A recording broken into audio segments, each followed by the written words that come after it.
Qu'est-ce que vous faisiez le soir du 13 novembre? Je me souviens qu'immédiatement on a vu à la télé toutes ces horreurs.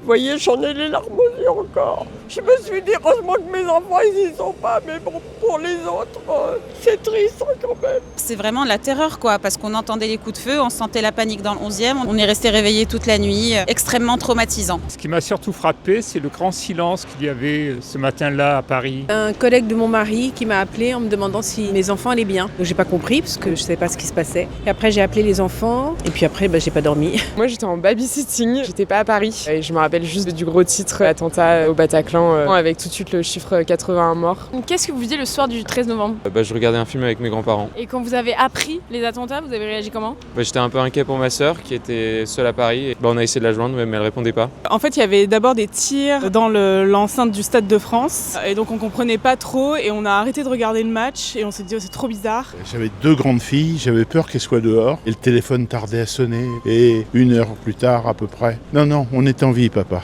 Je me rappelle juste que ma mère n'était pas là et que c'était un peu la panique, le stress. Pourquoi?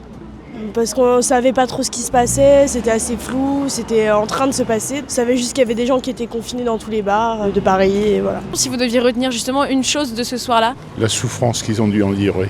Quel désespoir pour tous les parents qui étaient comme moi, qui savaient leurs enfants là-bas. Un désastre. Je sais pas si on s'en est sorti, mais ça a causé énormément de dégâts structurels, mais qu'on essaie de vivre quand même avec tout ça.